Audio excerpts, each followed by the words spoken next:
Comenzamos Cultura en Imagen. Quédate hasta las 23 junto a Pablo De Vita y entérate de todas las novedades del séptimo arte. Todos bienvenidos, un nuevo domingo y una nueva emisión de Cultura en Imagen, por supuesto aquí en su radio, en Radio Cultura, a todo el país a través de www.fmradiocultura.com.ar, 2204 en todo el territorio de la República Argentina. Estamos transmitiendo en vivo este programa a todo el país, que pasa revista a la actualidad del cine, al campo cultural argentino, al mundo rico del audiovisual y por supuesto a todas las variables que conforman la identidad cultural de la Argentina y del mundo.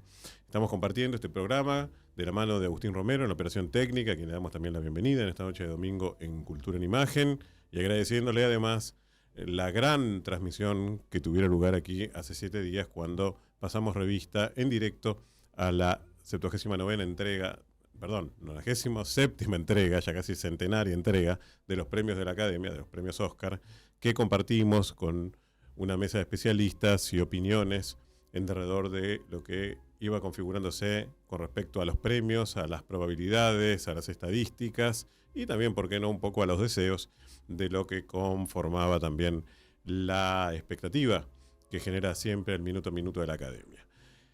Vamos a compartir en la segunda mitad del programa el balance que hicimos para el programa Argentina en su Cultura de Magdalena Fallash, que está todos los jueves en la noche de Radio Cultura, y de su mano en esa hermosa entrevista que compartimos con Magdalena vamos a hablar del balance total de la entrega de los premios de la Academia, dada su cordial invitación a hablar de esto, y aprovechar de esa manera a conformar un poco lo que fueron los premios otorgados y que no pudimos contextualizar aquí porque bueno, fue una ceremonia larguísima, casi de 4 horas de duración y que terminó mucho más tarde que los alcances de la programación.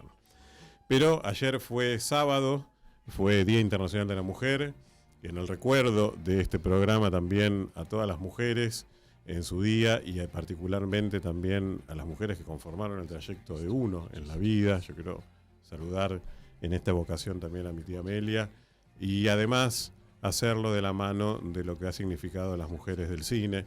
Las mujeres del cine desde un lugar en el cual el cine argentino restringió mucho el acceso a la mujer a la dirección cinematográfica. Todo el mundo recuerda a Eva Landek con Gente en Buenos Aires, con su premio en el festival, con un festival italiano, donde la película comenzó un recorrido internacional muy prestigioso, como la entrada del nuevo cine argentino de los años 60, de la mano de una realizadora, que daría pie también para que además luego llegara, obviamente, María Luisa Bember y cambiara para siempre ese horizonte del cine argentino, y le diera la posibilidad hoy a tantas directoras que pudieran expresarse a través de las cámaras. Esto no fue posible de manera sistemática en el devenir tan cosificado y estratificado de los grandes estudios. Muy pocas mujeres accedieron al campo de la dirección. Fueron muchos más en el periodo del cine mudo, y sobre todo a partir de lo que significaba un poco el recorrido de lo que eran las voces autónomas con posibilidad de financiación en ese panorama.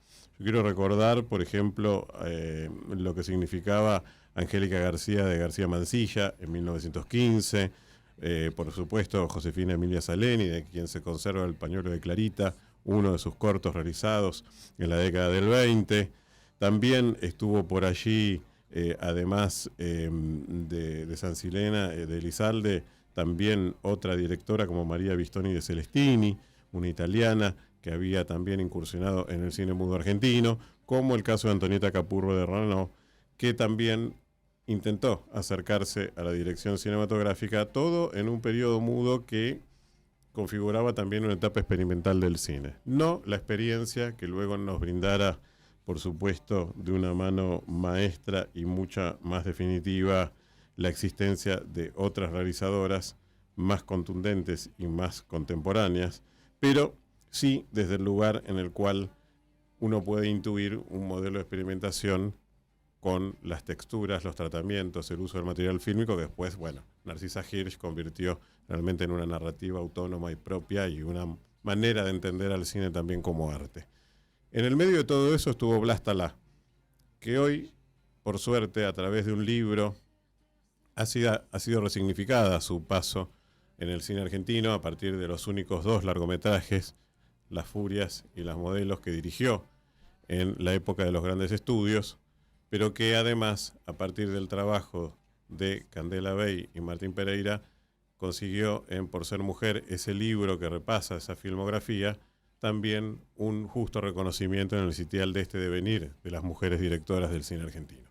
Este libro va a ser homenajeado, va a ser reconocido a través de la legislatura el próximo miércoles a las 17 horas, y queremos, hacer extensiva la invitación a la audiencia para que se acerquen a la legislatura de la Ciudad Autónoma de Buenos Aires, donde se va a declarar de interés cultural el libro Por Ser Mujer, esta biografía sobre Brastalá, realizada por Candela Bay y Martín Pereira, y que queremos, por supuesto, invitar a la audiencia para que se acerquen a esta celebración, que va a ser el miércoles 12 a las 17 horas en el Salón Montevideo de la Legislatura de la Ciudad Autónoma de Buenos Aires, donde se va a declarar de interés cultural este libro, que realmente permite acercar los puentes de lo que significó la evolución de la apertura de la mujer en el campo de la cinematografía.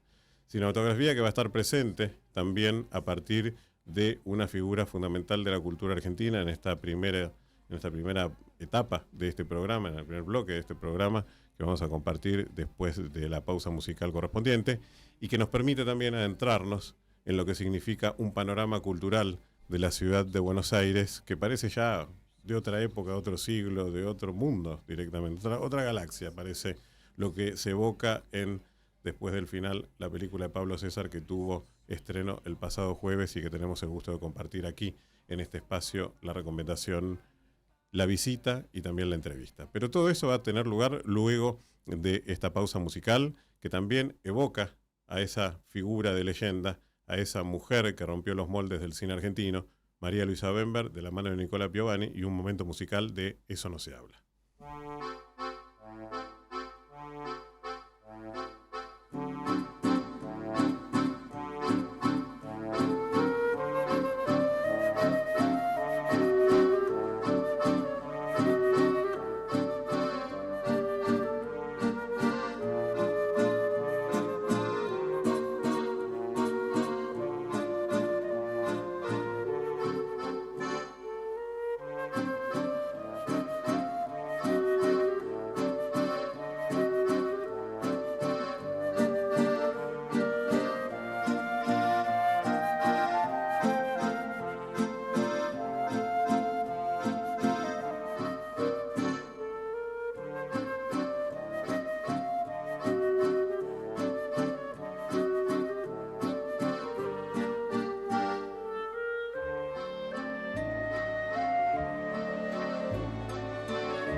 l'histoire de Jesse James.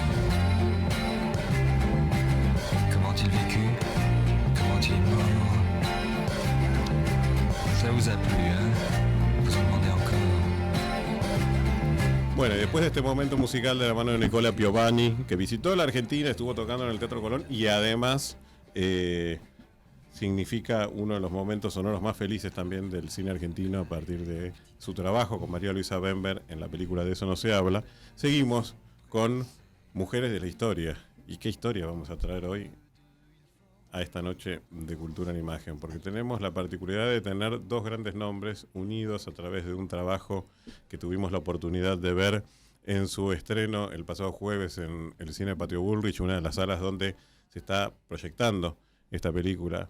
Después del final, la última realización de Pablo César, que ha tenido un recorrido muy, muy, muy fuerte por muchos festivales, desde la India, Biarritz y también, por supuesto, al Festival Internacional de Cine de Mar del Plata, donde estuvo en la competencia argentina, y que retrata una autobiografía, una biografía de un personaje fundamental de la cultura argentina también, no solamente por arte, la fragua de artistas del barrio de Belgrano, muy conocida, con una trascendencia infinita, sino también por su labor como escritora, como pintora y como personaje de la cultura argentina, tal como la reconociera también la legislatura de la Ciudad Autónoma de Buenos Aires. Pero sin más prólogo, le damos la bienvenida en esta noche de domingo a Luz Castillo. Muy bienvenida sea a este espacio y muchas gracias, un honor contar con su presencia, Luz. El placer, Pablo, es todo mío. Créeme que no sabés la felicidad que me produce que alguien a estos 90 tacos de almanaque a la espalda que tenga, quieran venir a escuchar a una vieja loca. No, para nada. Bueno, vieja no anciana, que no lo... Mucho menos. Y le damos la bienvenida también a quien ha retratado en clave fílmica una biografía donde se confunde, vamos a preguntarle también hasta qué momento y hasta qué lugar, realidad y ficción, que es Pablo César, quien también ha estado presente en este programa cuando celebramos los 30 años de ese gran clásico del cine argentino que es Fuego Gris. Muy bienvenido, Pablo, muchas gracias por estar nuevamente en este programa. Bueno, muchas gracias, Pablo, estoy muy, muy contento de estar acá y bueno, expectante a ver de lo que vamos a hablar ahora. Bueno, muchas cosas, esperemos que entren todas. Por un lado, quiero agradecerle a Luz la presencia de sus libros Entre la luz y la sombra, yo los voy a ir mostrando a cámara, Relaciones. Aquí tenemos el otro.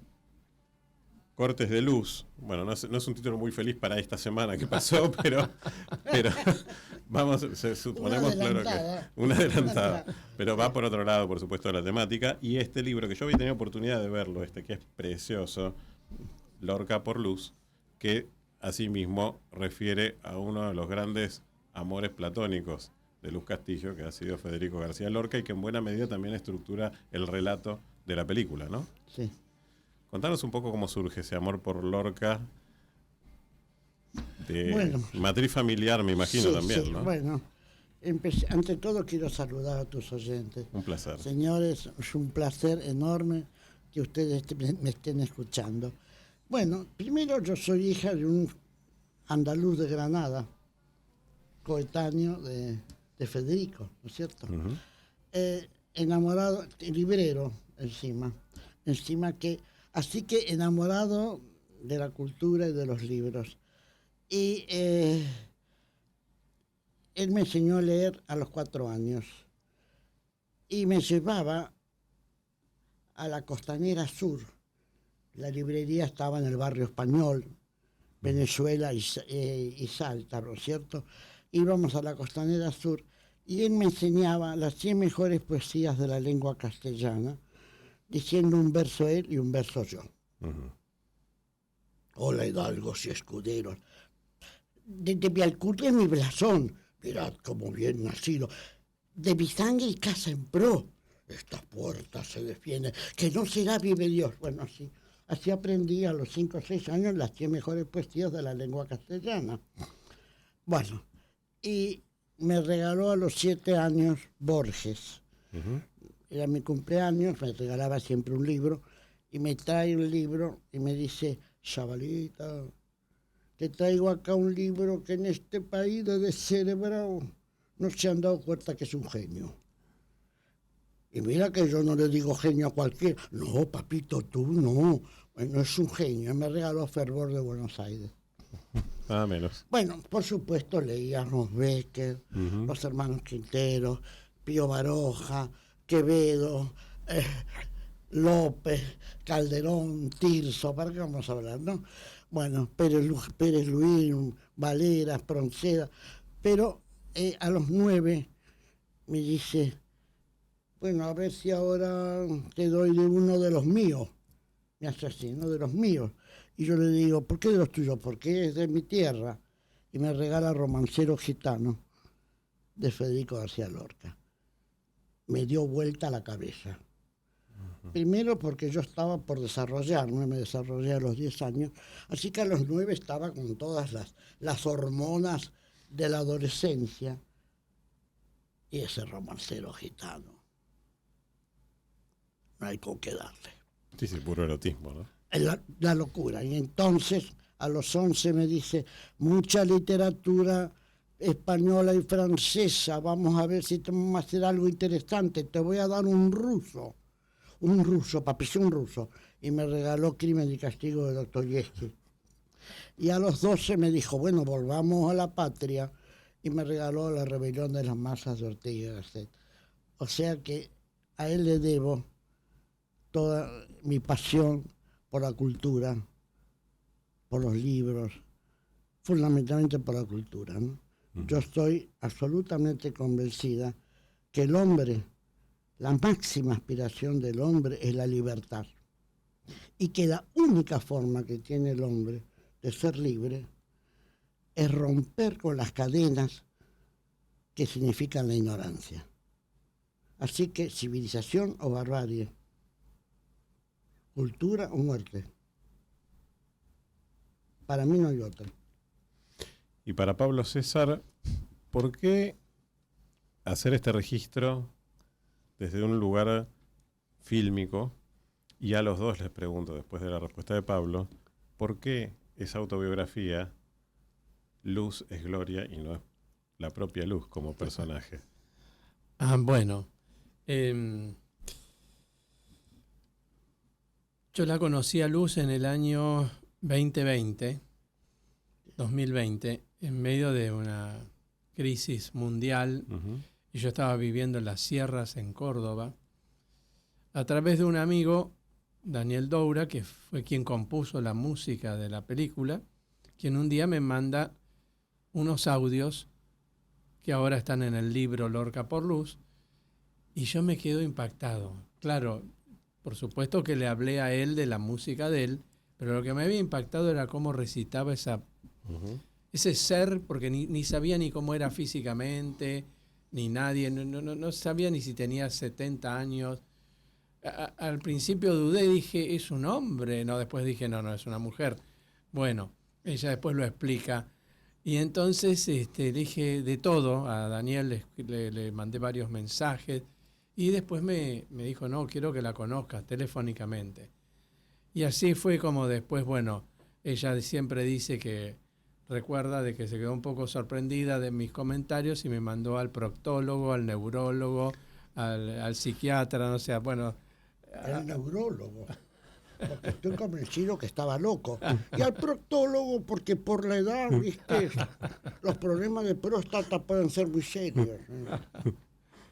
Bueno, y después que pudimos conocernos presencialmente, ahí fue cuando, después de ver, como podrás observar, ella interpreta. Cuando te cuenta algo, está interpretando. Y yo digo, qué raro que esta mujer nunca fue actriz. ¿Por qué tan metida en el mundo de la cultura? Hay una explicación. Ahora te lo puede decir ella si querés o después. Y un día le dije, Luz, tendrías que hacer lo que antes se decía un café concert o stand-up, que le dicen ahora. Me gusta más la palabra café concert porque me lo imaginaba tomando algo y alguien con una guitarra o un piano. Y ella y no se convenció mucho. Y después de un tiempo le dije, Luz, ¿por qué no hacemos la película de la historia de tu vida? Bien. Y entonces me dice, ¿a quién le va a interesar? Le digo, no, mira, Luz, es una historia que tiene mucho de universal.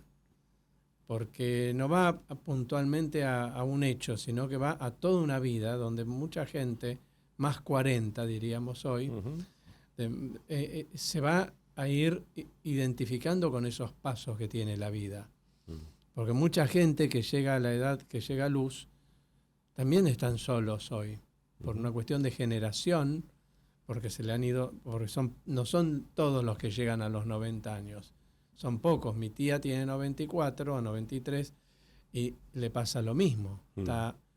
Entonces son muchos temas que hay en común con los seres humanos y que a mí me pareció que era muy interesante desde el punto de vista humano, además con todo lo que le pasó, lo bueno y lo malo, y entonces hacer una película. Y así fue que ella accedió, ella escribió su biografía, en gran parte, si no te diría casi todos los textos que no son de Lorca o de poemas, son escritos por ella, porque Claro. son sus pensamientos, incluso creo que hay 2 poemas, si no me equivoco, de Luz.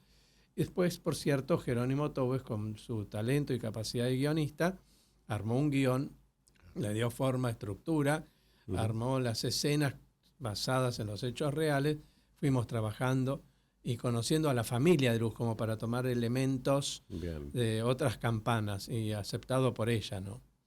Y la otra pregunta era, ¿por qué Luz y no Gloria? Primero pensamos en poner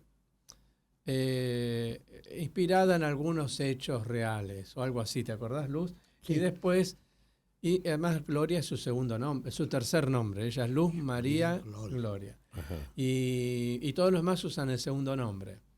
Es decir, el marido es Alfonso, en la película es Andrés, pero es su segundo nombre. O sea que no son nombres inventados. Los hijos también es el segundo nombre. Una suerte de alteridad, ¿no? Una suerte Algo de, de eso. alteridad cinematográfica. Sí. Como otra dimensión de la propia existencia, un poco. Puede ¿no? ser, sí.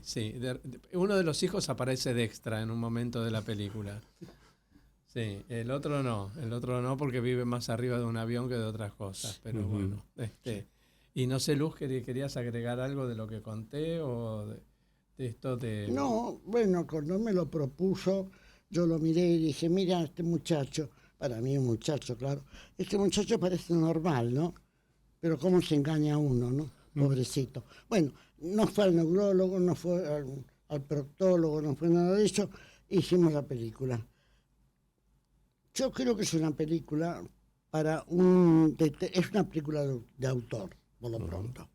Y es una película para un nivel medio de 40 años para arriba, que van a comprender o entender lo que yo digo. De 40 años para abajo lo van a tomar como una fábula, como si estuvieran viendo El Hombre Araña o Barbie, porque no tienen la más mínima idea de lo que fue mi mundo. Eso es lo que me impresionó mucho, Lucy, quería justamente referirlo como espectador de la película el otro día, porque una de mis primeras sensaciones con la película era justamente el reflejo de un mundo que hasta ese umbral que usted refiere se hace entendible, es comprensible y es un poco contemporáneo de la existencia. Pero yo pensaba, ¿cuánta gente hay a la cual Miguel de Molina, Ángel Pericet, mismo Federico García Lorca o Borges no le significa nada en el día de hoy? Y que no tienen ni siquiera conocimiento de que han pasado por este mundo y lo que han dejado como legado, ¿no? Y todo lo que han significado además para la cultura argentina y en particular de Buenos Aires. Como decía mi amado Jorge Luis, esta nueva generación son brutos con entusiasmo. Tenías razón. Son brutos con entusiasmo, se lucen como brutos y están contentos. ¿No ven que no te das cuenta que han creado la inteligencia artificial porque de la natural ya no queda nada? Si no crean la artificial, terminamos todos robotizados. ¿Dónde quedaron los duendes? Ahora, Luz, ¿dónde quedaron los duendes? Los duendes, las náyades, los fantasmas. Si el hombre sigue viendo fórmulas químicas en las gotas de rocío, está irremisiblemente perdido. Absolutamente. Puede subirse al árbol, caminar en 4 patas y si la plata se lo permite, comer bananas. Pero como hombre desapareció. Se ha perdido un sentido poético de la existencia y un sentido de la trascendencia también. Digo, todo se refiere a la capacidad de almacenamiento en este aparatito llamado celular de la mayor cantidad de cosas para ni siquiera un consumo, porque ni siquiera después significa un consumo eso, porque ustedes pueden almacenar 1500 libros en un teléfono celular que después nunca se van a leer. No. Entonces, ¿para qué? Por eso es un enfermo acumulativo. Ahí, en uno de los libros que te traje, hay una poesía mía escrita en el 1970 que yo digo, el hombre es un enfermo de lo acumulativo. Y estoy hablando 55 años atrás. Exacto. Nosotros, la generación de hierro, teníamos muy claro que el ser es más importante que el tener. Exacto. Que el erotismo es mucho mejor que el sexo. Que el valor es muy superior al precio. Y que el talento está muy por encima del éxito. Eso lo teníamos claro. Porque nuestros padres eran padres, no eran amigos. Por lo tanto, no nos dejaron huérfanos. Como eran todos amigos de los hijos, resulta que los chicos están huérfanos. Y por eso están pobrecitos como están. Patéticos. Si la maestra lo miró mal, le hacen bullying y tiene que ir 38 años a terapia. Y a los 55 años la mamá todavía le da de comer, le hace la cama y le limpia los calzoncillos. Porque no está preparado. ¿No está preparado para qué? Para morirse. Es una síntesis increíble, Luz, la que has formulado recién. Y yo quería adentrarme un poco en esa reflexión y saber si usted cree que esa es la piedra basal desde la cual se produjo la desconexión cultural. Porque hasta la generación de los 40, como señalaba Pablo y como señalaba usted, hay una continuidad de contenidos. Hay una continuidad de contenidos. Y de un continente. Pero continente como lugar en el cual nos sentimos contenidos todos, como marco de referencia. Yo lo tengo muy claro eso. Y en un punto... ¿Querés que te diga cuándo? Eso se rompió. A ver. Prohibido prohibir. Mayo francés. Yo estaba dando clase de filosofía y viene alguien y me cuenta que en París se han levantado los estudiantes franceses, prohibido prohibir. Yo me acuerdo que me quedé sentada y le dije, señores, este hecho es histórico. A partir de hoy el mundo se fue al diablo. Por supuesto, mis colegas me decían, ay, Luz, ¿cómo se ve que vos tenés la sangre andaluza? Porque ¿cómo exagerás? Mira, querido, le digo, esto es el fin de la humanidad y del periodo humanístico del hombre.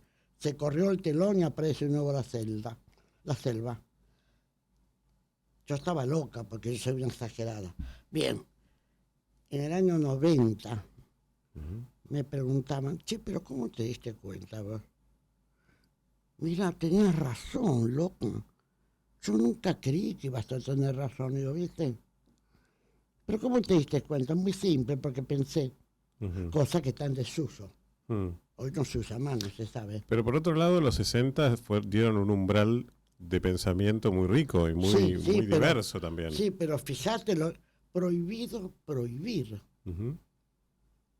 O sea, quitan la meritocracia, quitan el respeto al que sabe más.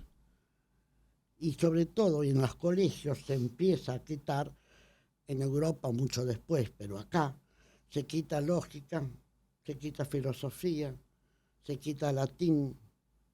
O sea, cuanto más bruto, cuanto más, que si es posible se va a vivir al zoológico, que es su hábitat normal, mejor. ¿Por qué? Y porque todos sabemos que un pueblo ignorante es mucho más fácil de manejar que un pueblo culto. Los países del primer mundo no lo son por sus cuentas bancarias, lo son por la cultura de sus pueblos. Por supuesto. Un pueblo culto es un pueblo peligroso. Sí.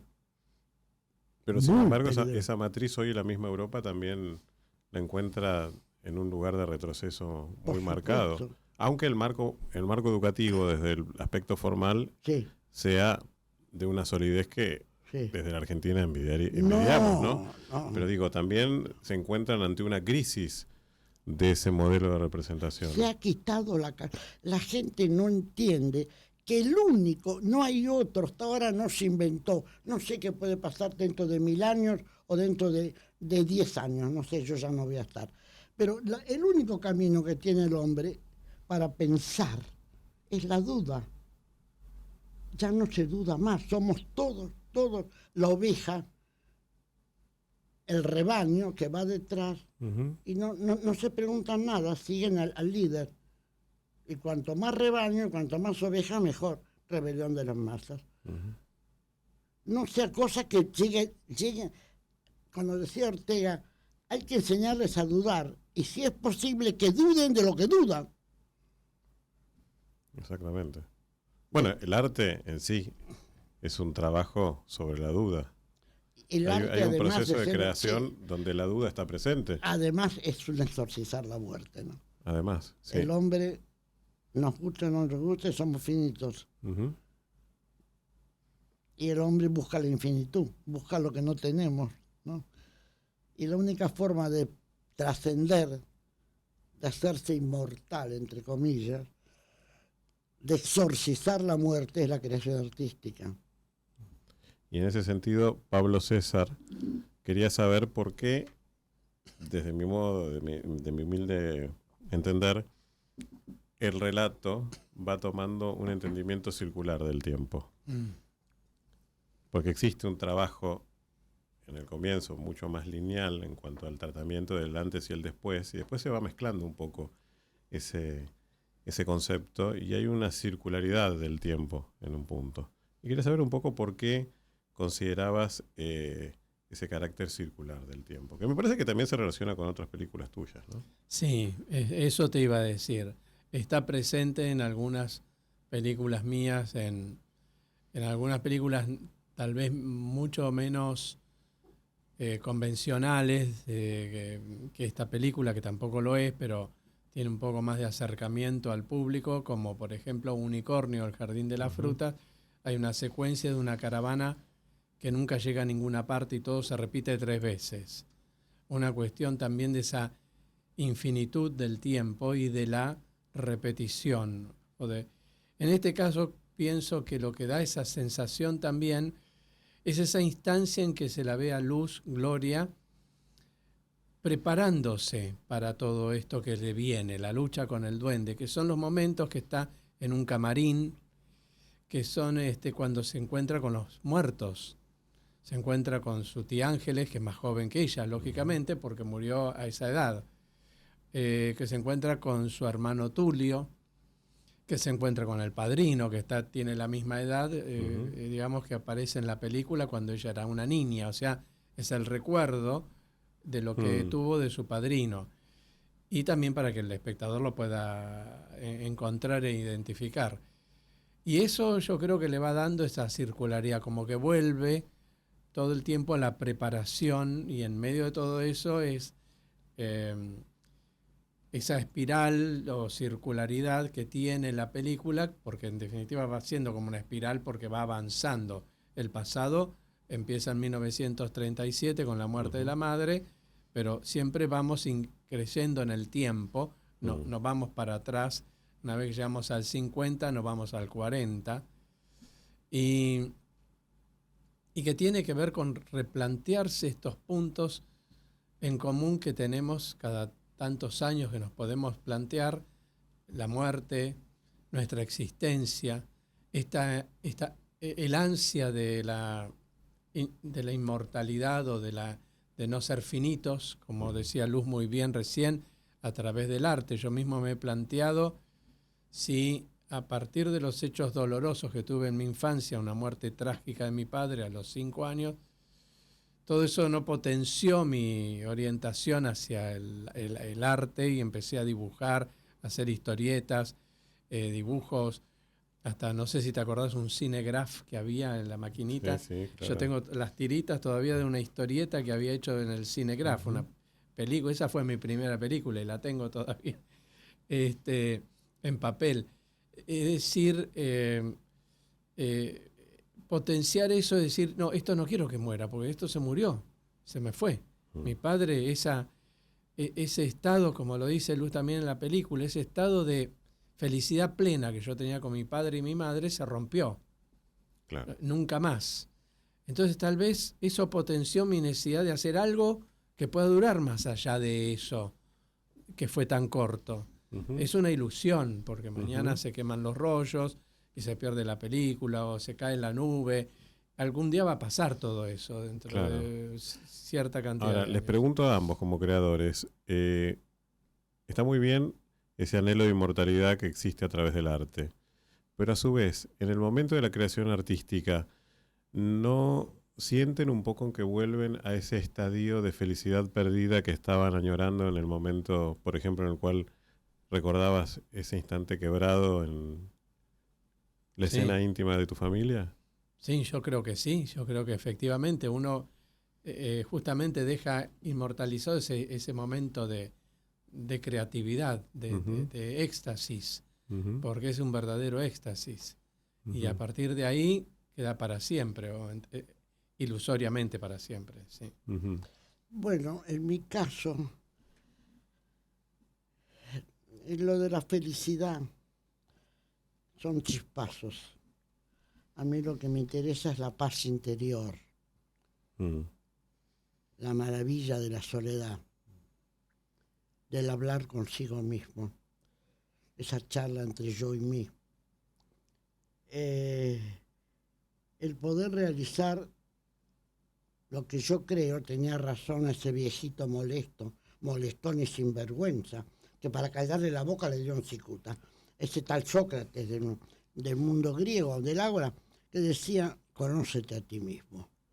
Ese viaje de ponerse el traje de buzo y meterse en la Honduras, adentro de sí, me parece que es el único viaje que se puede llamar orgiástico, extraordinario que puede hacer el ser humano. Mejor que eso no hay. Pero yo no me fío solo de los momentos de felicidad, de los chispazos de felicidad. Es más, yo me he fiado más o me he impuesto más los momentos de dolor, Ujú. Ajá. la lágrima vertida. ¿Dónde están los hijos que no tuve? Los hombres que no amé. Los ojos de mi madre, que no la conocí. ¿Dónde están los abrazos que no he dado?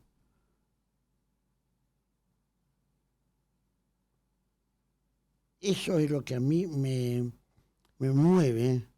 Es decir, el hombre, ¿cómo puede, sobre su dolor, crear, sacar de ahí una esencia y poder, lo que diría Platón, no, poder salir a la luz?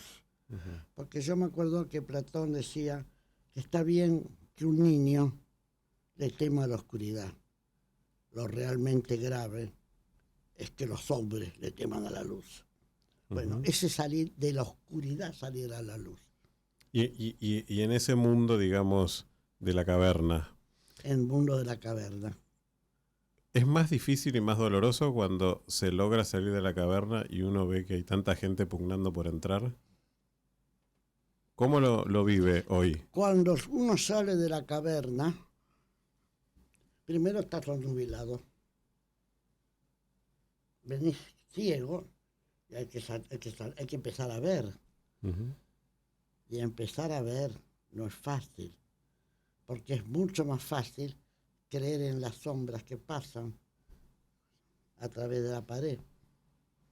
Entonces, eso implica una fuerza, diría yo. No sabría exactamente qué palabra exacta usar, ¿no? Un develamiento del ser, una aletheia que se te haga presente. Y ahí decís, y ahí te das cuenta que todo lo que te intentás saber, o que te estás a estudiar, o que practicás, no es para saber más, es para ignorar menos. Claro. Porque el campo nuestro de la ignorancia es enorme. Y la vida del hombre ha sido tan terrible que ha tenido que inventar la risa. Fíjate, Ujú.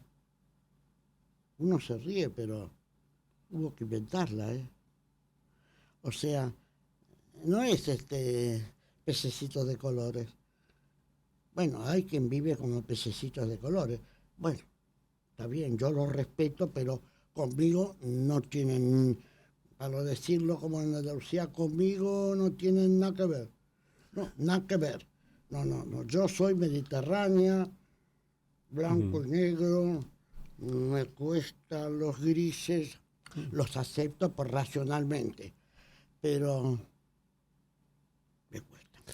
La voz de Luz Castillo en la noche de Radio Cultura, en el piso de los estudios de la radio, pero vamos a compartir una pausa musical y también que nos trae el ambiente de, después del final, la película de Pablo César, donde vamos a escuchar un poco de música y también su recitado de Federico García Lorca. En este momento compartimos estos audios.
Las piquetas de los gallos cavan buscando la aurora, cuando por el monte oscuro baja sobre la montoya.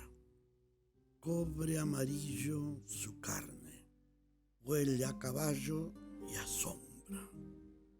Yunques ahumados sus pechos gimen canciones redondas. Soledad, ¿por quién pregunta sin compañía y a estas horas? Pregunte por quien pregunte, dime a ti qué se te importa. Vengo a buscar lo que busco, mi alegría y mi persona. Soledad de mis pesares, caballo que se desboca al fin encuentra la mar y se los tragan las olas. No me recuerdes el mar, que la pena negra brota en las tierras de aceituna bajo el rumor de las hojas. Soledad, qué pena tienes, qué pena tan lastimosa. Llora zumo de limón agrio de espera y de boca. Qué pena tan grande. Corro mi casa como una loca, mis 2 trenzas por el suelo, de la casina a la alcoba. Qué pena, me estoy poniendo de azabache, carne y ropa. Ay, mis camisas de hilo. Ay, mis muslos de amapola. Soledad, lava tu cuerpo con agua de las alondras y deja tu corazón en paz. Soledad Montoya. Por abajo canta el río, volante de cielo y hojas. Con flores de calabaza la nueva luz se corona. Oh pena de los gitanos, pena limpia y siempre sola, oh pena de cauce oculto y madrugada remota.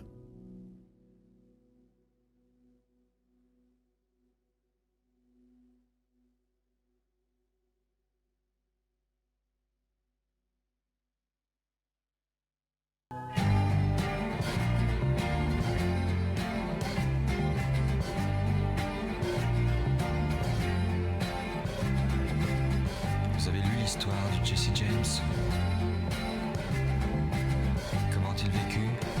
Comment a-t-il... Bueno, y estábamos compartiendo los momentos musicales y además la voz de Luz Castillo en el comienzo de la película de Pablo César, después del final, que está en cartel y que recomendamos su visualización.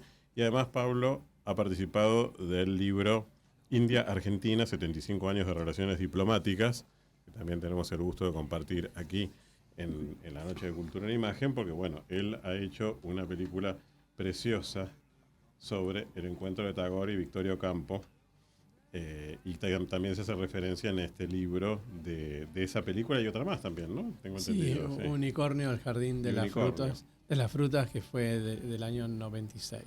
Sí, y a mí me gusta mucho, digamos, pensar si esta película también forma parte de una mirada tuya a los grandes nombres de la cultura argentina, porque hay una mirada hacia el pasado en ese encuentro de Tagore con Victorio Campo, y hay un devenir hacia el presente en la figura de Luz Castillo, que nos permite también abrazar un poco ese legado cultural que existió, ¿no? Bueno, qué lindo lo que decís. Primero quería solamente hacer una pequeña recordatorio que la música fue compuesta por Daniel Doura, que es lo que escuchamos, que estuvo mucho tiempo también trabajando para hacer la música de la película y llegó a hacer 60 pistas para un tema musical, se volvió loco. Pero bueno, así somos. Y sí, hay una presencia de mujeres en mis proyectos, tal vez los más recientes, pensando en él, después del final. Y bueno, con Luz estamos trabajando un guión, pero no es sobre la vida de Luz, y con Jerónimo. Pero que comenzó con una historia de una mujer también. Pero que no tiene nada que ver. La película ya ahora es independiente. Nos gustó el hecho que la mujer de Ricardo Guiraldes, que me acabo de olvidar el nombre, gracias, Adelina del Carril, sí. Había adoptado un niño en India. Entonces esto nos conmovió para hacer una historia que no es la historia de ella, pero que estamos trabajando en ese proyecto y que tiene que ver con la India de hoy, con la India que llegó a la luna, no la India de los leprosos, porque hay mucha gente que cree que todavía en India hay leprosos. Esto es algo increíble, pero India hizo un despegue entre el año 2005 y ahora, que sí, es otra India. Pero bueno, sí, volviendo a tu pregunta inicial, es muy importante para mí poder representar esa voz, por más que yo sea hombre, y seguiré siendo hombre, porque muchas veces alguien dice, pero una película sobre una mujer la tiene que hacer una mujer. Nunca me planteé eso, porque siempre pensé que Victoria Ocampo es argentina y yo soy argentino, Claro. y es la unión entre Argentina y la India. Si no, ¿cómo haríamos una película sobre el hombre de Neandertal? Habría que conseguir un Neandertal para que la dirija. Siguiendo la coherencia, pues Claro. yo trato siempre de ser coherente, no, Sí, sí, sí. no digo que lo logre, pero trato. Entonces esto es buscar aprender y traer. Y en este caso tenemos un caso muy atípico en la historia de la cinematografía mundial, con todos los bemoles que la película pueda tener, aciertos o no. Es que es una película de una historia muy fuerte, pero interpretada por la misma persona. Ella no puede ser de niña, no puede ser de adolescente, pero sí puede contar la historia e interpretarla. La escena que ella tiene con Héctor Bidonde, cuando ella le dice el mismo día del cumpleaños y el hombre le dice que se va a ir a su país natal, ella tuvo que interpretar esa escena que ella tuvo hace 10 años con quien es todavía hoy su marido. Claro. Es de una valentía, que realmente es de una valentía, porque hay que ver si cada uno de los que están escuchando se pone a pensar alguna escena traumática de su vida que pueda volver a vivir. A ver, decir, bueno, algo así, que un hombre después de 60 Sí, el hecho de recrearla además, ¿no? y recrearla. Puedo tener que recrearla. Ahora, no tengo mucho tiempo y Ay, tengo perdón, muchísimas preguntas, perdón. pero quiero hacer una síntesis de varios temas. Por un lado, intentando solicitar cierta brevedad en la respuesta para poder sí. hacer varias preguntas. Quería ir al trabajo sobre el material fílmico, que me parece muy interesante, Sí. que tiene la película. Y por otro lado, saber si sentís que finalmente tu cine ha sido reconocido después de tantos años de presentar un modelo de experimentación que recibía críticas muy duras y que finalmente hoy encontrás en tu trabajo realmente mucha más receptividad, veo yo, de lo que significa tu cine en el comienzo, ¿no? Cuando te adentraste en el campo profesional. Bueno, la primera pregunta es tan difícil de hacerla en 2 minutos. El fílmico, más allá de que alguien me señale como romántico, vintage, o como se lo pronuncie, o lo que fuera, mi elección es principalmente técnica y científica. No hay soporte técnico mejor que el fílmico. Y lo podemos discutir durante semanas. Durante semanas, cuando quitaron la estatua de Colón en el año 2013, abajo había una caja de metal con 2 rollos de 35 que las milímetros. vi, se dieron en el Festival del Museo del Cine y el Malva, en el Festival no sabía de que se Cine habían Recobrado de presentado. Más Allá del Olvido, Bueno, se presentaron fantásticos. Eran del año 1921, casi 100 años. Entonces, ¿qué es superior? Dentro de 100 años, ¿dónde van a estar los discos rígidos? En el mar, en la panza de una ballena, matando seres de nuestra naturaleza. Es decir, el film, si no se quema, no lo rompen, no lo tiran, dura. Yo, justamente a mi padre, que se murió cuando yo tenía 5 años, pude ver imágenes de él en movimiento porque encontré unos rollos de mi abuelo. Las películas, claro. ¿Y con las críticas? Y con las críticas estoy realmente muy, muy contento porque ha habido, no sé, si cambios en mí o también, no sé, por donde se lo pueda mirar. Porque yo siempre estaba convencido de lo que hacía y sigo enamorado de alguna de mis películas, que algunas fueron resistidas, como Afrodita, El Jardín de los Perfumes, basada en el mito, el relato de Hesíodo. Pero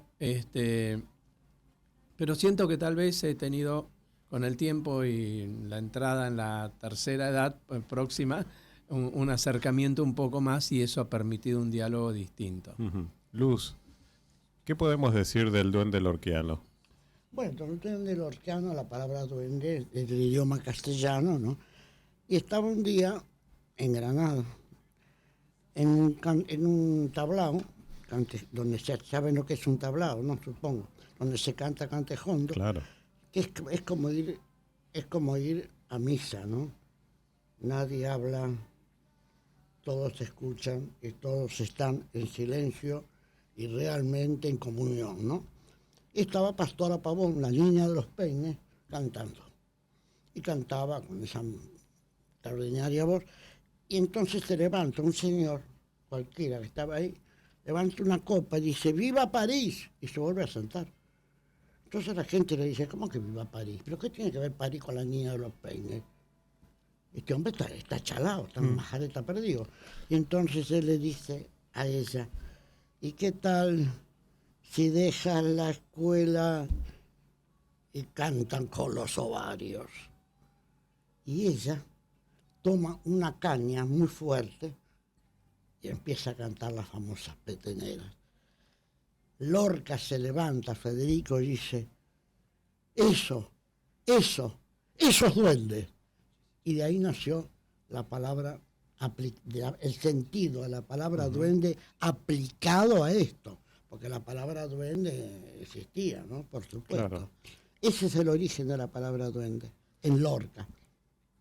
Y el duende que ha dominado un poco la escena de esta noche y también la presencia de ustedes gracias a la película Después del Final, que está hoy en los cines y que invitamos a los espectadores, además de ver la película, de apoyar al cine argentino en su primera semana, que siempre lo decimos que es muy importante por el tema de las cifras, la recaudación y todas esas cuestiones de la industria, pero además en estos momentos en los cuales el cine argentino está recibiendo palos por todos lados, es muy importante realmente apoyar todo el cine nacional y darle la visibilidad que merece por su historia, su memoria, su legado y sobre todo desde ese lugar la construcción de un posible futuro.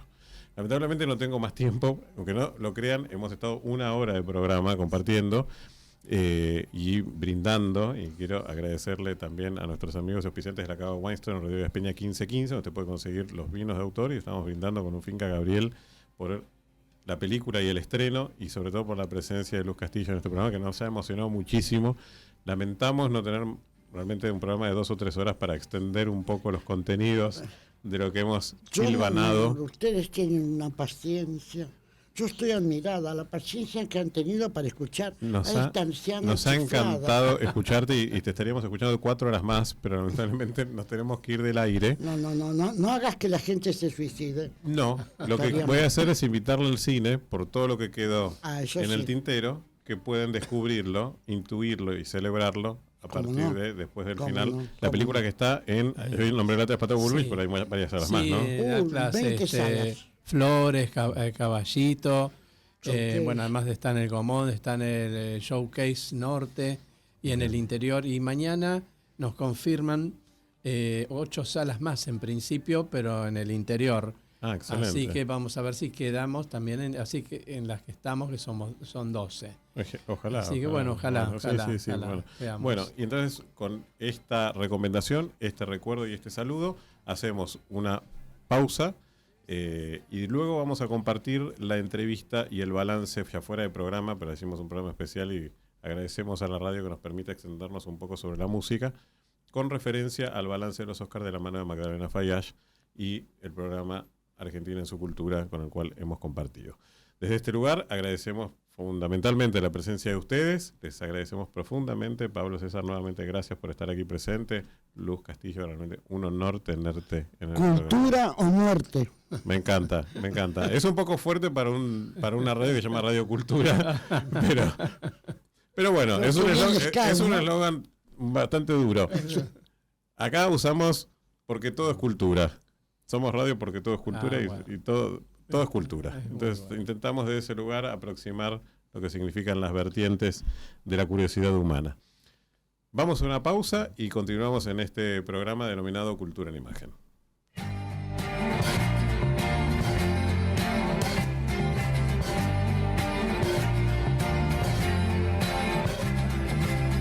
Vous avez lu l'histoire de Jesse James? Ingresando a cafecito.app/Cultura en Imagen Radio, podés participar del Círculo de Amigos de Cultura en Imagen y asimismo asistir a los mejores eventos y participar de importantes sorteos, como formando parte del Círculo de Amigos de Cultura en Imagen a través de la app Cafecito, cafecito.app/Cultura en Imagen Radio. forma parte del círculo de amigos de Cultura en Imagen, forma parte del cine y la cultura.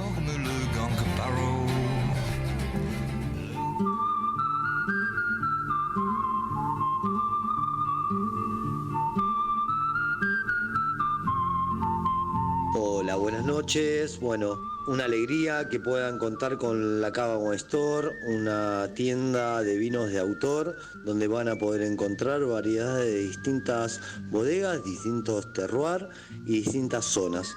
Los esperamos en Rodríguez Peña 1515, de lunes a viernes, de 11 a 20:30, donde van a poder encontrar una amplia gama de vinos, donde se van a sorprender y cada vino es una experiencia.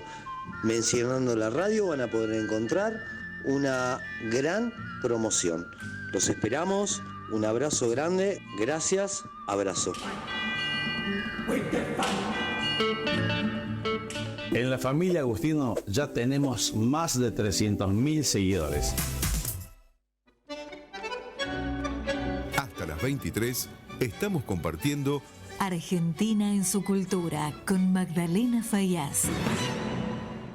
Estimados oyentes, como no podía ser menos, para nuestro tema de cine del programa de hoy, para la entrega de los Oscars, nada menos, lo estamos invitando a Pablo De Vita, que es el asesor cinematográfico de mi programa. Pablo, buenas noches, ¿cómo estás? Magdalena, buenas noches, qué gusto escucharte, saludar a toda tu audiencia, además con semejante título y honor, así que muy agradecido y muy agradecido de saludarte y participar otra vez en tu prestigiosísimo programa. Contanos, bueno, vos sos del equipo de la radio, director, nada menos, pero aparte, cuando miraba la gala, la ceremonia de los Oscars, pensaba todas las cosas que iba a charlar contigo sobre la entrega de los Oscars. Contame tus impresiones así, abuelo de pájaro, y después vamos hablando de las películas. Bueno, al principio, como decía antes, muchísimas gracias por la convocatoria y por los títulos honoríficos. Por favor. Muy contento de hablar siempre en tu programa, que es tan importante y tan prestigioso. ¿Y con qué me pasó? A ver, a mí me pasó algo, a diferencia de algunos colegas, a mí me aburrió muchísimo la ceremonia de los Oscars.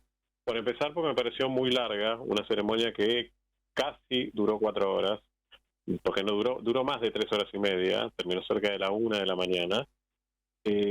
Por otro lado, me pareció muy largo el monólogo inicial de Conan O'Brien, si bien también en su figura la Academia parece haber encontrado un conductor de los premios después de Jimmy Kimmel y después de algunos pasos en falso también, de algunos años, sobre todo en la época del COVID, donde hubo una ceremonia realizada en una estación de trenes, en una apuesta que hizo Steven Soderbergh, que fue realmente un espanto, pero me parece que la ceremonia se alargó muchísimo con un monólogo inicial, con momentos inteligentes, pero de 25 minutos a cargo de O'Brien, que me parece demasiado para darle comienzo a la entrega de premios. Yo coincido que la introducción fue muy larga, realmente. 25 minutos Ahora, de en reloj conjunto, contra lo que vos estás diciendo, vos sabés que a mí me resultó menos larga que otras ceremonias del Oscar, que yo las veo siempre. Pero bueno, son percepciones. Sí, yo creo que igual lo que pasó es que fue larga en los hechos, pero como había mucha incertidumbre con respecto a las películas, y cierto tono interesante con respecto al armado de las figuras que entregaban los premios, si bien las presentaciones también a veces eran demasiado largas, eso me parece que contribuyó un poco a darle cierto vuelo a la ceremonia y cierto interés de expectativa, porque bueno, en definitiva no quedaba muy claro quién podía llegar a ganar, luego de que en realidad hace un mes todo el mundo apostaba a que Emilia Pérez iba a ser la película que se iba a llevar los principales premios y que iba a tener había una expectativa extraordinaria fundada en Emilia Pérez. Sí, para que se me puede ver exagerada también. Sí, yo coincido, para mí no era para 13 nominaciones. No era para 13 nominaciones, no es la película más importante que haya hecho hasta la fecha su director, Jacques Audiard, que tiene películas muy importantes, como Metal y Hueso, como Un Profeta incluso compitió como película extranjera en los Oscars, y si no me equivoco compitió compitió, no me quiero equivocar, pero compitió con una película argentina que no sé si fue El secreto de sus ojos o Relatos salvajes, pero estuvo presente justo en un grupo de películas donde la Argentina estuvo presente. Un Profeta no ganó el premio, pero es una película de gran valor y gran contundencia y estilísticamente muy interesante, porque reflexiona con algunos patrones que Jacques Audiard muestra en Emilia Pérez, pero en Emilia Pérez están con un trazo mucho más grueso, y un poco también desde una mirada muy eurocéntrica, sin hacer un reflejo fidedigno de la realidad latinoamericana, de la cual México es uno de sus países más representativos. Entonces me parece que todo eso, sumado a las polémicas que desató después su protagonista y a las cuales se añadió también su director, le fueron restando chances reales a la película de acceder a los principales premios, de los cuales finalmente solo obtuvo 2. Muy merecido en el caso de la actriz de reparto, Zoe Saldaña, que hace un trabajo extraordinario, y muy injusto. Extraordinario el trabajo de Zoe Saldaña. Y muy injusto en el caso de Mejor Canción, encima de un rubro donde estaba Diane Warren, que ya tiene 20 y tantas nominaciones al Oscar, y además tiene 8 nominaciones consecutivas sin premio, donde estaba Elton John, que si hay un nombre que tiene peso específico es Elton John, y me parece ahí que también la Academia se perdió una gran foto de la noche con Mick Jagger entregándole un Oscar a Elton John, por ejemplo. Es cierto, vos sabés que yo pensé lo mismo. Ahora, yo te escuché muy atentamente lo que estabas diciendo de la película en general en relación con la realidad latinoamericana, y a mí me tocó viajar por trabajo muchas veces a México, no solamente a México DF, sino a distintas ciudades de México. Y a mí me parece que esa realidad de violencia que tiene para mí el mundo mexicano, que esa realidad de contrastes tan fuertes, de tanto color, que es una realidad violencia y que tiene que ver con su historia, con la historia mexicana desde la conquista en adelante. Eso lo han planteado muchos escritores contemporáneos. Bueno, no sé, me pareció que sí la película da cuenta de esa violencia del mundo mexicano.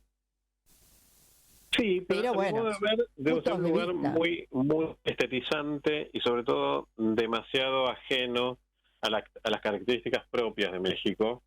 Y además, bueno, con un español que es rarísimo cuando cantan de una manera que no hay una métrica que coincida con el idioma, y hay palabras que se insertan. No es el español de los mexicanos. Claramente no es mexicano lo que están hablando, y además, bueno, cierta estetización de lo que es la marginalidad desde un lugar que a mí me resultó muy, muy europeizante, sobre todo a partir de esta definición que yo decía de trazo grueso, lo cual no significa que sea errado el trazo, sino que está demasiado remarcado en cosas que omiten otras. Claro. Me parece, porque tal como vos decís, Magdalena, existe esa estructura y la matriz de la violencia, pero también México tiene un montón de otras cosas y un montón de, por supuesto, de realidades culturales intrínsecas dentro de México, como capas que están insertadas una con otra, muy diferentes, muy divergentes, y que todo eso no está presente. Es como una especie de sordidez narco de Sinaloa, y nada más, digamos. No hay como una, me parece, reflexión. Sí, es que está como muy centrado en eso, la problemática del narco, y México no se agota en eso. Exactamente. Eso es lo que a mí me parece que pasa con Emilia Pérez, lo que pasa con la mirada latinoamericana hacia Emilia Pérez, claro, pero que en realidad no impactaba tanto hasta tanto pasó todo lo que pasó con las declaraciones de su protagonista, que por otro lado era la primera actriz transgénero que accedió a una nominación al Oscar. Digo, había un lugar muy interesante para reflexionar sobre lo que significa la identidad de género en las cuestiones de premiación y premios y demás. Bueno, todo eso quedó diluido, como también se diluyó un poco cierta característica que la película trataba de denunciar precisamente sobre estas cuestiones. Eso me parece que le restó protagonismo en la ceremonia y pasó de ser la más nominada a casi una de las peores premiadas, Sí. o más olvidadas. De 13 nominaciones a 2 es, la verdad, fue muy frustrante, pienso, para los hacedores de Emilia Pérez. Y el caso contrario es en Baker, para ¿no? mí fue una sorpresa. Para mí fue una sorpresa Anora. Bueno, eso decía, que el caso contrario fue para Sim Baker con Anora, que tenía solamente 6 nominaciones, con lo cual no era ni siquiera de las principales candidatas, porque aparte de Emilia Pérez estaba Wicked y estaba El Brutalista, que tenían un conglomerado de nominaciones importantes cada una.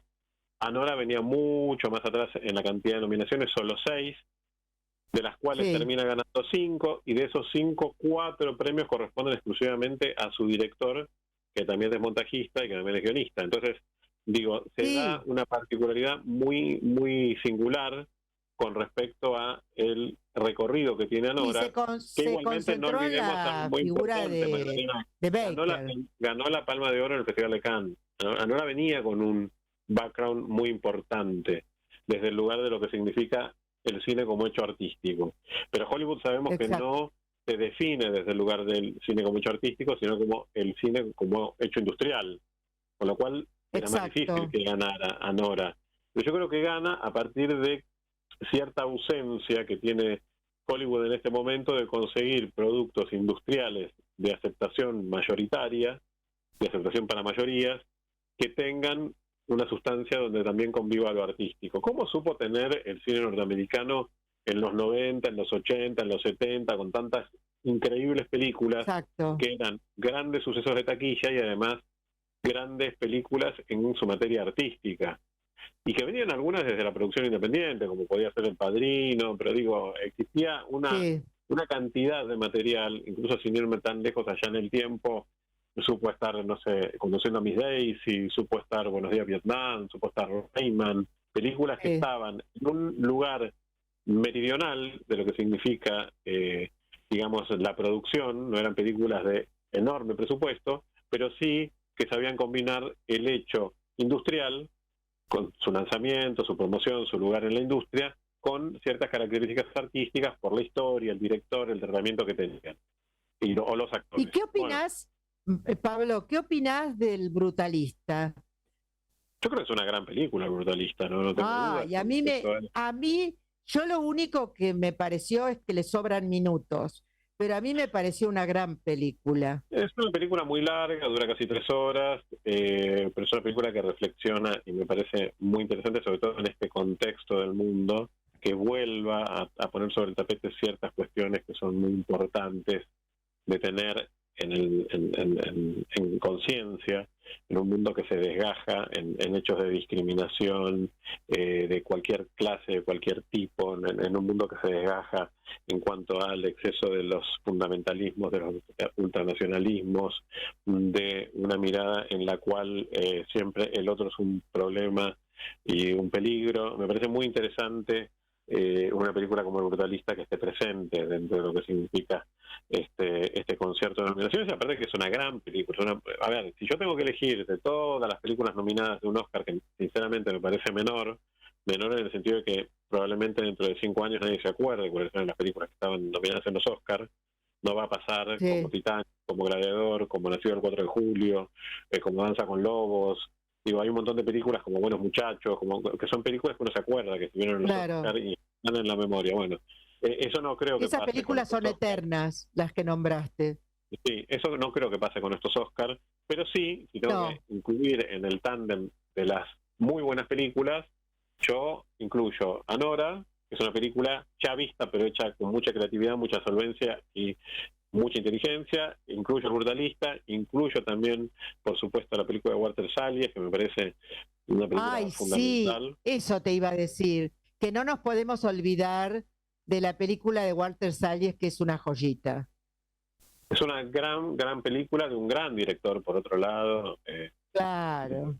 Él hizo Detrás del Sol, hizo una película fundamental dentro de la historia del cine brasilero, que es Estación Central, que es una de las películas Ah, y que le dio... Estación Central, una película, a mí me dieron ganas de buscarla para volver a verla, porque Una película extraordinaria. realmente, Sí, y que le dio a él su primera nominación al Oscar y además le dio a Brasil una de las nominaciones al Oscar que habían quedado en nominaciones hasta este triunfo del domingo, que le da a Brasil su primer Oscar de Hollywood después de una historia larguísima, larguísima incluso de presencia en los Oscars, la primera película nominada al Oscar. vos sabés que yo me asombré cuando me puse a leer sobre la historia de los Oscars y yo no sabía, o no, yo los veo siempre en la entrega de los Oscars, que Brasil nunca había tenido un Oscar a Mejor Película Extranjera.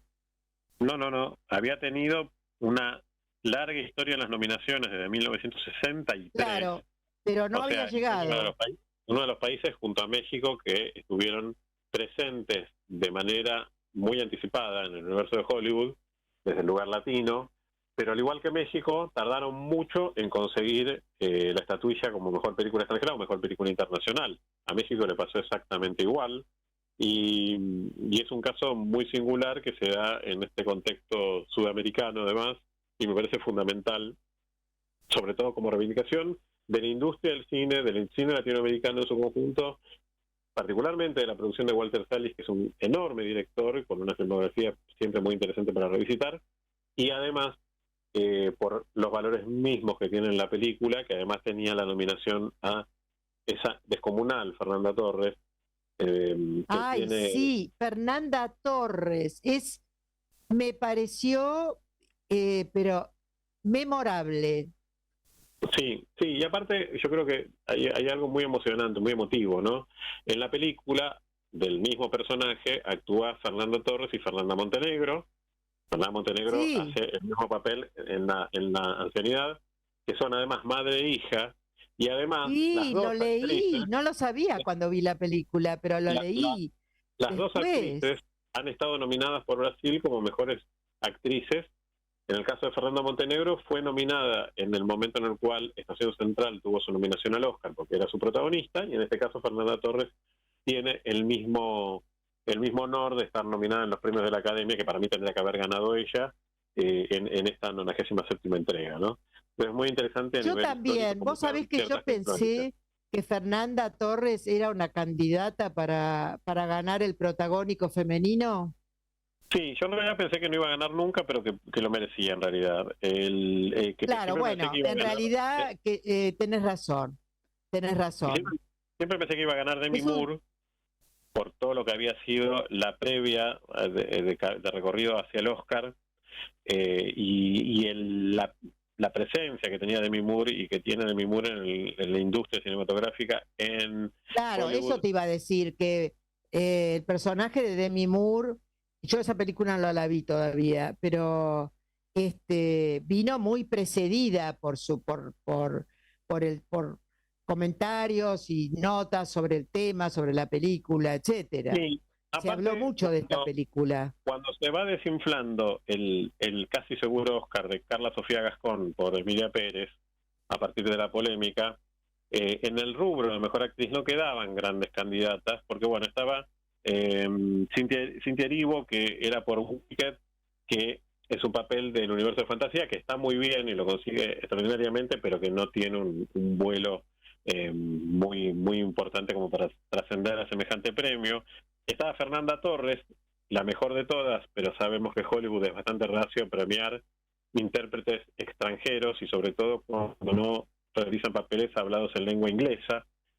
Claro, después, yo creo que para mí, yo coincido totalmente con tu opinión, pero como vos decís, hay una tendencia en Hollywood que no es premiar una actriz, un protagónico femenino en una lengua que no sea la de ellos. Exacto. Y después quedaba Demi Moore por La Sustancia, que era casi el número puesto para las apuestas de cualquiera, y Mickey Madison, que tiene un trabajo extraordinario en Anora, que había ganado el premio BAFTA, como mejor actriz en el mismo en días previos casi inmediatamente a la entrega de los Oscars, con lo cual eso siempre sabemos que es como un apoyo, un empujoncito para ese camino. Bueno, el BAFTA es un premio que incide bastante. Pero igual nadie pensaba que iba a partir del BAFTA a ganar el premio Oscar, sobre todo imponiéndose sobre Demi Moore. Pero bueno, sucedió. Mickey Madison, por otro lado, representa lo que busca Hollywood, que es la renovación del Star System. Necesita Hollywood renovarse, necesita encontrar otra Emma Stone, porque hay una situación de instalación de nombres cada vez más difícil de lo que significa la industria. Exactamente, entonces, yo creo que se le están acabando. Sí, la apuesta va por eso, no tanto premiar el mejor papel de una trayectoria importante como la de Demi Moore, sino darle un espaldarazo a la generación de un nuevo talento, de una nueva figura para el Star System, que es el caso de Mickey Madison, que puede acceder a eso, ¿no? Caso distinto pasó con el mejor actor. Para mí era una desconocida total, y pienso que para mucha gente. Es que es una desconocida total, realmente. Es una desconocida. Se construye prácticamente por Anora como actriz, digamos, importante. Si bien tiene un papel relevante en la serie Stranger Things, que eso le da cierto vuelo, y tuvo también un rol desde el cual la vio Sim Baker para convocarla, y eso lo dijo en el escenario del Dolby Theater cuando recibió el premio de manos de Quentin Tarantino. En la película Érase una vez en Hollywood, donde hace un papel, pero bueno, digo, no es una trayectoria que uno puede decir que es una filmografía descollante, ni mucho menos, porque son papeles menores en muchos casos, y que finalmente le permiten acceder a este protagónico rotundo, que ahora le da además un Oscar y un lugar de que no olvidemos, digo, mejor actriz es ella y mejor actor, un nombre absolutamente consolidado como Adrien Brody, que aparte gana así su segundo premio Oscar. Ah, y Adrien Brody, qué actor, qué actor. Sí, ese es como a mí te digo, en El Brutalista hubo momentos que me hizo saltar las lágrimas, pero con un gesto, con un abrazo, con 20 palabras. Sí, bueno, tiene esa característica. Recordemos que él ganó el primer Oscar por El Pianista también. Por El Pianista. Una película, exactamente, que habla un poco también desde ese lugar de la redención personal, en este caso El Brutalista persiguiendo el sueño americano, ¿no? Digamos, hay una reflexión muy interesante sobre lo que significa también el rol estructural de la sociedad norteamericana, y que me parece que eso lo plantea El Brutalista demasiado bien, y se impuso además sobre un rostro joven que podía haber accedido a un Oscar y convertirse en un ícono joven, que ya lo es, que es Timothée Chalamet, como el Bob Dylan de un completo desconocido, y sobre todo claro, Timothée Chalamet, al que dominaba un poco las apuestas, que era Ralph Fiennes, como el cardenal Lawrence en Cónclave, que hace un trabajo extraordinario, pero me parece más ahí que el premio, sinceramente, que no existe, pero tendría que haber sido el premio a la coordinadora de casting, porque realmente el trabajo de casting que tiene Cónclave es increíble, porque todavía no la pude ver, Cónclave, pero tengo muchas ganas de verla, sobre todo por el momento histórico que estamos viviendo, ¿no? Sí, claro, pero todos los personajes que aparecen ahí, y nombres increíbles, como no solo el de Ralph Fiennes, sino está Stanley Tucci, está John Lighton, está Isabella Rossellini, que estaba nominada también en su categoría, está Sergio Castellito. Bueno, lo increíble de todos ellos, que son actores que uno recuerda, conoce otros papeles, y que realmente parecen todos cardenales. Es extraordinario el casting que tiene Cónclave y la caracterización que tiene Cónclave. Entonces, desde ese lugar, creo que es un trabajo de Ralph Fiennes a medias también con la coordinadora de casting y todo lo que significaba el diseño de producción de la película, que también estuvo nominado, que es realmente extraordinario, pues recrean de la nada el Vaticano y la Capilla Sixtina y visten a todos estos personajes reconocidísimos actores como cardenales, y uno cree que realmente son cardenales ustedes, ¿no? Claro. Es extraordinario desde ese lugar. Bueno, Pablo, yo no quiero que nos saquen del aire, pero como hacía rato que no charlábamos y la entrega de los Oscars me dejó llena de resonancias, esto ha sido un placer. Vamos a terminar de charlar sobre los Oscars con un café mediante. ¿Qué te parece? Va a ser un placer, por supuesto que sí, y aparte celebrando la presencia de los argentinos que estuvieron en los Oscars en el rubro de mejores efectos visuales, y uno que no ganó, pero que también merecía ganar, que fue Pablo Hellman, por el trabajo en Wicked, que era su cuarta nominación al Oscar, y que tiene realmente una trayectoria extraordinaria, y que siempre representa tan bien a Argentina en los premios de la Academia, porque vive y trabaja en la industria de Hollywood hace muchos años, tanto con Star Wars, como con La Guerra de los Mundos, con El Irlandés, y ahora en este caso con Wicked, película por la cual accedió a una nueva nominación a los premios Oscar, y esperemos que en algún momento Pablo Hellman también signifique uno de esos argentinos que tiene un Oscar en casa, como ha sido el caso de Luis Bacalov, de Eugenio Zanetti y tantos otros. Bueno, Pablo, yo creo que después de todos tus comentarios, nuestros oyentes no van a dejar el fin de semana de ir unánimemente al cine. Me alegro, pero sobre todo que vayan al cine, que no lo vean por streaming. Que vayan al cine, como dijo Baker, que pidió porque hay que ir al cine. Me encantó el speech de Baker. Fantástico, fantástico. Y realmente es así, hay que ir al cine. Bueno, yo te agradezco muchísimo, muchísimo tu presencia y nos estamos viendo, Pablito. Al contrario, Magdalena, gracias a vos, a todo tu formidable equipo, a Lu, a Jorge, a toda la gente que construye una semana un abrazo programa fuerte. que es Argentina en su cultura, que con tu mano maestra es una de las marcas realmente importantísimas de la radiofonía argentina a partir de los grandes nombres que aquilatan tu trayectoria. Así que muchas gracias. Gracias Pablo, abrazos. Bien, estábamos compartiendo la entrevista que tuvimos con Magdalena Fayash, que tiene su programa Argentina en su cultura acá en Radio Cultura todos los jueves, y que invitamos también a los oyentes habituales de Cultura en Imagen a compartir y a descubrir, porque también pasa revista al panorama cultural argentino de una manera más amplia que este programa temático, pero además contribuye también a la mirada y a profundizar ciertos temas de lo que significa la cultura y el movimiento cultural argentino, dentro de lo cual el cine también es un factor determinante, y que por eso también comentábamos en esta entrevista tan cálida y realmente tan fantástica que tuve el honor de tener con Magdalena Fayash, conductora de El Espacio Argentina en su Cultura, todos los jueves, que está aquí en Radio Cultura. Bueno, sin más, llegamos al final de esta emisión de Cultura en Imagen. Agradezco profundamente a Agustín Romero en la operación técnica, y quedan ustedes en la mejor compañía musical de lo que significa el devenir de la programación de Radio Cultura, hasta dentro de 7 días, cuando nos volvamos a encontrar nuevamente con más cine, con más cultura y con más imagen. Muchas gracias, muy buena semana y hasta entonces.